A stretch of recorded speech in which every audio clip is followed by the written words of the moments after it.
46 ডিভিশনের brigade commander brigadier general Imran 24শে July রাতে তড়িঘড়ি করে বের হচ্ছিলেন।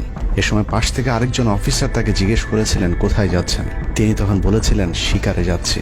শিকার শেষে পরদিন নিজেদের মধ্যে কতজনকে গুলি করে মেরেছেন তা নিয়ে হাসাহাসি করেছিলেন brigade commander brigadier general Imran. Brigadier Imran 5 তারিখ যারা কুয়ের পরিকল্পনা করেছিলেন তাদের মধ্যে অন্যতম। যদিও সেনা প্রধানের দূরদর্শিতায় তা সম্ভব হয়নি, কিন্তু অদৃশ্য কারণে তার বিরুদ্ধে এখনো পর্যন্ত কোনো ব্যবস্থা নেওয়া হয়নি। কুমিল্লার জিওসি মেজর জেনারেল জাহাঙ্গীর আলমের পাঠানো কুমিল্লার 15 বিট সাপোর্ট ব্যাটালিয়নকে বাড্ডায় ছাত্রদের দমনে নামানো হয়েছিল। আপনাদের মনে থাকবার কথা, 4 তারিখ দুপুরে কুমিল্লার একটি ভিডিও সোশ্যাল মিডিয়াতে ছড়িয়ে পড়েছিল, যেখানে দেখা গিয়েছে সেনাবাহিনীর একটি এপিসি থেকে পুলিশের দিকে লক্ষ্য করে ফায়ার করা হচ্ছে। অনেকের মাঝে একটি ভুল ধারণা রয়েছে যে কুমিল্লা ক্যান্টনমেন্টের সেনাবাহিনী হয়তো ছাত্র জনতার পাশে দাঁড়িয়েছিল। মূল ঘটনা হলো 4 তারিখ দুপুর 11টার দিকে সোশ্যাল মিডিয়াতে ছড়িয়ে পড়া ওই ভিডিওটি একজন জুনিয়র অফিসারের ব্ল্যাঙ্ক ফায়ার। ওই সময় ছাত্রদেরকে দেখা যায় এপিসির পাশে উল্লাস করতে। ঘটনার পরপর কুমিল্লার কুখ্যাত সন্ত্রাসী এমপি বাহার শেখ হাসিনার মিলিটারি সেক্রেটারিকে বিষয়টি ফোন করে জানালে উক্ত এপিসি ইউনিটটিকে ক্যান্টনমেন্টে ব্যাক করান জিওসি জাহাঙ্গীর আলম। ওই ঘটনাটিকে তিনি পরবর্তীতে নিজের ক্রেডিট হিসেবে মানুষের সামনে তুলে ধরে নিজেকে আওয়ামী বিরোধী হিসেবে চালিয়ে দেওয়ার চেষ্টা করেছেন, যার ফলশ্রুতিতে তিনি ডিজিএফআই প্রধানের মতো গুরুত্বপূর্ণ একটি পদ বাগিয়ে নেন। অথচ 4 তারিখ ওই ঘটনা বাদে কুমিল্লায় সবখানে সেনাবাহিনীর পাহারায় ছাত্র জনতাকে হত্যা করেছে আওয়ামী সন্ত্রাসীরা। 5 তারিখ সেনাবাহিনীর তৎকালীন chief of general staff lieutenant general Shahinul Haque খুনিদের অন্যতম একজন। কট্টর ভারতপন্থী এই দালাল আন্দোলনের শুরু থেকে শেষ পর্যন্ত হাসিনাকে টিকিয়ে রাখার যুদ্ধ চালিয়ে গিয়েছে। হাসিনা চলে যাবার পরও সেনাবাহিনীতে কু করার চেষ্টা করেছেন শাহিনুল হক। অথচ সেনাপ্রধান মধুর শাস্তি হিসেবে তাকে সিজিএস থেকে সরিয়ে এনডিসির কমান্ডেন্টের মতো গুরুত্বপূর্ণ পদে বসিয়েছেন।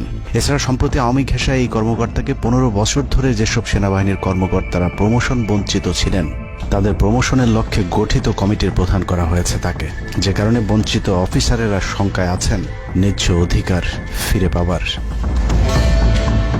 9ম ডিভিশনকে মনে করা হয় ঢাকার সেফগার্ড। এই পদে প্রধানমন্ত্রীর সবচেয়ে বিশ্বস্ত অফিসারকে বসানো হয় সব সময়। 9ম ডিভিশনের জিওসি মেজর জেনারেল মঈন খানও ছিলেন হাসিনার গুম খুনের অন্যতম দোসর। অথচ তাকে এখনো পর্যন্ত স্বপদে বহাল রাখা হয়েছে, যা অত্যন্ত ঝুঁকিপূর্ণ। 5 তারিখের আগে আশুলিয়াতে ছাত্র হত্যা থেকে শুরু করে 5 তারিখের পরে গার্মেন্টসের সব অস্থিরতার জন্য 9ম ডিভিশনের এই জিওসি সরাসরি যুক্ত। সেনাবাহিনীর স্পর্শকাতর আরেকটি জায়গায় বসে আছেন আরেক খুনি ব্রিগেডিয়ার জেনারেল সেলিম আজাদ। সেনাবাহিনীর সিভিল যে কোনো অপারেশনে যেতে ডিরেক্টর মিলিটারি অপারেশনের পারমিশন নেওয়া বাধ্যতামূলক। এমনকি জরুরি ভিত্তিতে কোনো অপারেশনে যেতে হলেও তাকে অবশ্যই পরে অবহিত করতে হয়। অর্থাৎ তার অনুমতিক্রমে সেনাবাহিনী ঢাকাতে সব হত্যাকাণ্ড চালিয়েছে। শুধু তাই নয়, তিনি খবর রাখতেন যারা অপারেশনে ছাত্রদের উপর গুলি চালাতো না তাদেরকে নাজিমুদ্দৌলা অকথ্য ভাষায় গালাগাল করত। নাজিমুদ্দৌলা সাবেক কুখ্যাত ডিজিএফআই ডিজি মেজর জেনারেল আকবর হোসেনের এপিএস ছিলেন, অথচ তাকে এখনো পর্যন্ত তার সেই গুরুত্বপূর্ণ পদ থেকে সরানো হয়নি। ব্রিগেডিয়ার জেনারেল আকসার ইন্টারন্যাশনাল অ্যাফেয়ার্স ব্যুরো আইএবির ডিরেক্টরের দায়িত্বে আছেন। বহুল আলোচিত আয়নাঘরের পুরো নিয়ন্ত্রণ ছিল সেনাবাহিনীর এই কর্মকর্তার হাতে। তার হাতে রাজনৈতিক দল এবং নেতাদের ভাগ্য নির্ধারিত হয়। আওয়ামী লীগ সরকারের সময়কার গুরুত্বপূর্ণ সেই দায়িত্ব পালন করা ব্যক্তি এখনো পর্যন্ত তার সেই পুরাতন দায়িত্বই পালন করে যাচ্ছেন। সেনা সূত্র জানিয়েছে আকসারের ভারত কানেকশন এতটাই শক্তিশালী যে সেনা প্রধানও নাকি তাকে তার চেয়ার থেকে সরাতে পারছেন না।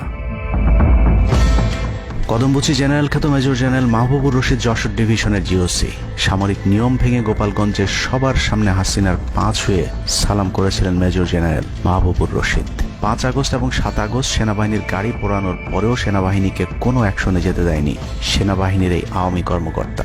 সূত্র জানিয়েছে 5 তারিখের পর থেকে এ পর্যন্ত একাধিকবার গোপালগঞ্জ আওয়ামী লীগ নেতাদের বাড়িতে গিয়ে বৈঠক করেছেন তিনি। অথচ মাহবুবকে এখনো পর্যন্ত জিওসির পদে বসিয়ে রাখা হয়েছে। তার এই ক্ষমতাকে কাজে লাগিয়ে আওয়ামী লীগের অসংখ্য নেতাকর্মীকে ভারতে যাবার সুযোগ করে দিয়েছেন major general Mahbubur Rashid. Colonel Asad Khulna DGFI এর ডেড কমান্ডার। সেখানে বসে তিনি রয়ের সব পরিকল্পনা বাস্তবায়ন করে যাচ্ছে। জুলাই আন্দোলনের সময় যিনি আর্মি অফিসারদেরকে বলেছিলেন দেখে দেখে গুলি করেন, প্রতি গুলিতে একটা করে মারতে হবে, অথচ সেই কর্মকর্তা এখনো খুলনাতে বসে বিএনপি জামায়াতের নেতাকর্মীদের মধ্যে বিভক্তির ষড়যন্ত্র করে যাচ্ছে। খুলনা অঞ্চল দিয়ে তার সহায়তায় শেখ পরিবারের সবচেয়ে বেশি সংখ্যক সদস্য ভারতে পালিয়েছে।